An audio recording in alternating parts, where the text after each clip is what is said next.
Are you living with chronic fatigue and low productivity? Get simple ways to recover from that red-eye flight, late night networking event, or midnight conference call. Stay tuned. How to recover from a bad night's sleep. Hey everyone, Mazen here. Welcome to the Maximal Life. Don't we love it when those days everything is going great? We're killing it in client meetings, closing deals, getting important work done in minimal time, and making deadlines look easy. We're fitting in a nice run outdoors or a good gym session in the morning, and we're making it home a couple of hours before it's time for kids to go to bed. We do not cancel those important date nights either. We are literally on fire, the epitome of productivity, a hero. And then life happens. Our momentum is hit head-on by a midnight conference call with a client across the globe, or a late-night dinner party, or a red-eye flight. And that's it. The streak breaks. We wake up late the following day, sleep-deprived and groggy, far from our uber-productive selves. And all that momentum we've built up comes to a halt. But let's face it, it's life, and life will happen. We maximal achievers have a lot on our plates, and from time to time, disruptions in schedules are bound to occur. There will be days when we skip out on our sleep rituals and barely get a few hours of sleep. But does this have to ruin the following day or the day after that? No. Not if you manage the changes in your body that occur due to lack of sleep. You do it right, and you'll be feeling and functioning pretty good the following day, despite the short-term inadequate sleep. Every important mistake I've made in my life, I've made because I was too tired. These are the famous words by former President Bill Clinton.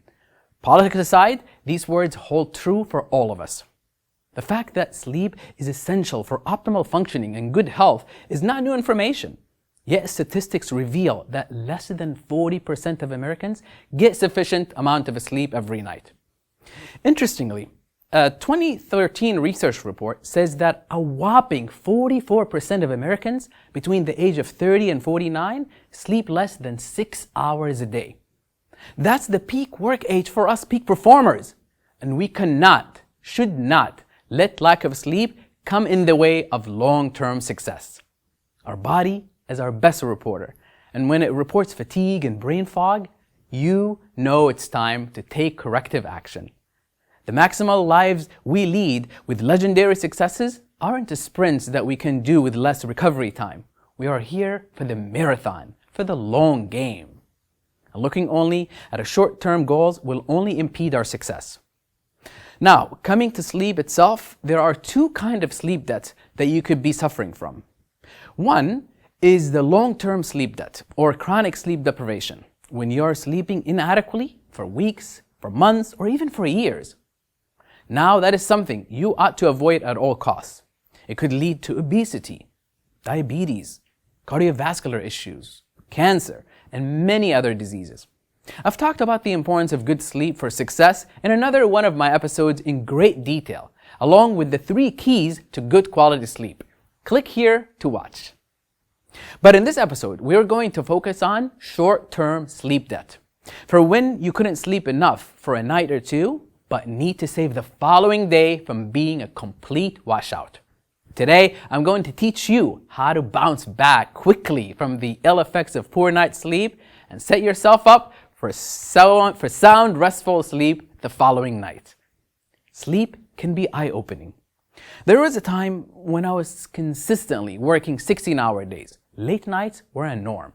Meeting after meeting, deadline after deadline. My life was an endless loop of caffeine, work, more caffeine, more work. But I learned long ago that I was cutting down my success, my well-being, my health, my life. I left that life of the grind mind long time ago. But even then, an occasional disruption in my schedule does happen from time to time. Sometimes I have to catch a late flight at night. Sometimes it's a party at home with friends, invariably ending after 1 a.m. In fact, just last night, I lost some sleep because my son had a stomach bug. He couldn't sleep all night, and neither could we. And here I am today, talking to you, bright as ever. I'm ready, done with the important client meeting I had this morning. which by the way went wonderfully. Followed by my routine of weekly office work and getting through some reports. And now I'm here shooting this episode for all of you maximal achievers out there. And the cool part, I have not downed even one cup of coffee, in case you're wondering. Some years ago, I might have done that, but now I know better. So what do I do at such times? Let me get right into it. Beat the tiredness, one time zone at a time. Begin with the morning time zone. Let's start with when you wake up.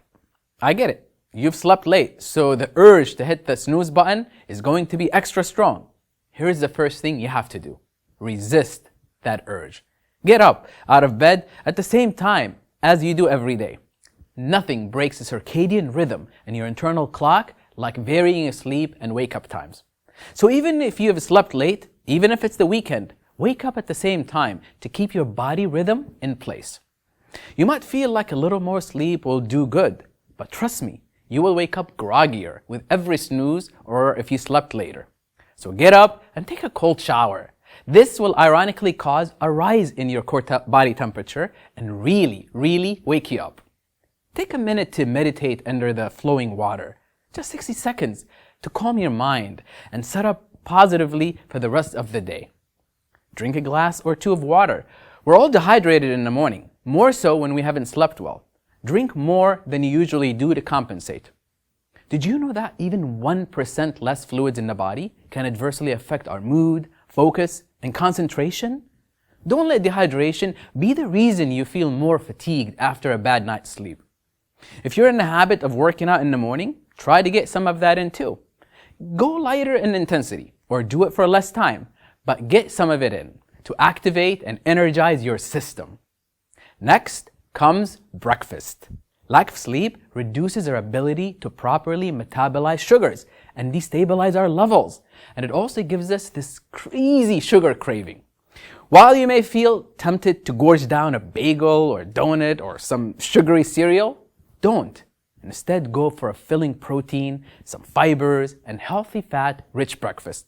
Have some eggs or nuts, some Greek yogurt, or a plant-based protein shake. Protein-rich foods also supply tyrosine, an important amino acid that helps to stimulate the brain and wake you up. While a sugar-rich breakfast will give you a short-lived instant energy boost, it will just as soon put you in a slump. And we have enough to deal with due to lack of sleep. We do not want to top that up with energy spikes and slumps. A protein-rich breakfast will keep you energized steadily for longer. It will also curb those craving feelings later in the day. If you like your cup of coffee in the morning, then enjoy it, but plan to cut off the caffeine later in the day, as caffeine can disrupt the quality of your sleep in the evening. One more thing to do in your morning time zone is to get some sunlight. Skip the shades and get some sun on your skin and on your eyes. This will allow you to feel naturally awake and will help your circadian rhythm. Now, let's move to the work time zone. The reality is that you may not be able to function at your best when we haven't slept well. So, set aside some high-impact tasks for the next day. See, sometimes purposeful procrastination can work for you. Do important tasks when you are more clear-minded and clear-headed. Do not make decisions that you may regret later. Basically, go easy on yourself. Skip the excessive caffeine. Use it as a tool, not as a crutch. The instant wake-me-up effect of caffeine will not last long. It will keep pushing you in that energy roller coaster. In this case, it's literally borrowed energy, and you are going to pay for it later. If your body's craving caffeine, it's signaling an actual need for rest or a change in your posture. Listen to your body. Instead, opt off a green tea with 80% less caffeine and less jitters to soothe the system and beat the effects of free radicals. Another good option is to consume some of the fascinating herb, Ashwagandha. Ashwagandha is an adaptogenic herb that literally adapts to your body's energy needs and demands. It supports the peak performance needs of maximal achievers and reduces stress and amplifies vigor. This energy booster will keep you going in the toughest of situations. If you absolutely must have coffee, have it before 2 p.m. Anything after that can interfere with your sleep that night, as caffeine can last in your system for more than 8 hours. Research shows that a quick sprint up the stairs or a walk around the block works better to recover sapping energy levels than caffeine does, because movement increases your core body temperature. So when the afternoon slump strikes, take a brisk walk or climb some floors. You will feel instantly rejuvenated and energized. Coming back to the dreaded afternoon slump, no doubt an afternoon nap will be most inviting. By all means, take it if you can, but only a short 20-minute nap. Anything longer will put you in a deep sleep mode. And if you face yourself to wake up in the middle of your deep sleep cycle, you will feel groggier than ever before. If you wake up within 20 minutes, you will feel refreshed and re-energized. In fact, napping can be a great alternative to coffee too, making you feel more alert for the rest of the day. For now, keep your nap time to about 20 minutes maximum. Anything longer can prevent you from getting good night's sleep at night. One last thing to take care of during your work time zone. Take frequent breaks. Get up, walk around, take the stairs, or close your eyes for a minute, or stretch a bit. Take a few minutes to break every hour to keep you going strong. Okay, the evening time zone. Let's come to a very important time zone, your commute home. Because let's face it, how we arrive home has a great impact on our entire family life and well-being. Your mood can literally be contagious. So, we do not want to reach home stressed and irritable due to sleep deprivation. Second-hand stress can be as harmful as second-hand smoke. So, let's use the evening commute to wind down, transition, and shift your energy and mood. If possible, minimize and avoid driving. Cut out the unnecessary stops, use public transport, or even call an Uber if need to be. Driving sleep deprived is not only dangerous, but also the frustration of long drive or too many stops will make you lose out on precious time to transition yourself. Use your commute back home to really wind down and uplift your mood. Listen to your favorite stand-up or watch a funny sitcom. Laugh out loud and see how your mood shifts from tired and waiting to crash to happy and enthusiastic, totally ready for your family time. Now, you may be tempted to hit the bed a little early. By 7 p.m., you're going to long for the sheets over you. But wait a while. Going to bed early outside of your normal sleep time will just have you tossing and turning, tired but wired. Stick to your regular sleep schedule. Go to bed at your usual time to fall to sleep quickly. Start winding down at least 30 minutes before bedtime. This means no gadgets or devices emitting blue light. Read a real book or listen to some music to keep the room dark and cool. Sleep on time, sleep well, and by the next morning, you would have recovered from your short-term sleep debt with no loss of productivity and performance. Heal your sleep, and sleep will heal you. Be aware of the value of sleep to your health, your success, your life. All of us need to strengthen our resolve about doing everything we can do to help and heal our sleep, so our sleep in turn can heal us. As maximal achievers, we need to employ the skill of bouncing back quickly and effectively. I've been doing everything I've been outlining for you in this episode. I'll be home in time soon to spend a few hours with my son to cheer him up before he falls asleep. Promise yourself to make healthy sleep a priority. You can always return your normal schedule quickly after a night of bad sleep, but do not let inadequate sleep turn into regular habit. Life happens, always will, but don't let it stop you. The next time life happens and you have an unavoidable late night, do not let lack of sleep wash out the following day.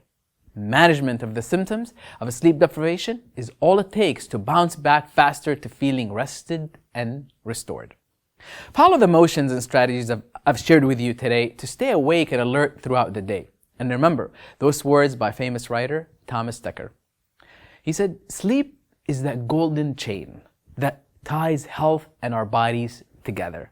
Don't break it at any cost." Thank you for joining me today. Make sleep a priority in your life, as it's not a luxury, it's a biological necessity. Sleep disruption should be the exception, not the rule. You really can't sleep your way to success, literally. Sleep well to be a maximal you, leading your maximal life. If you like what you have seen and heard, please subscribe.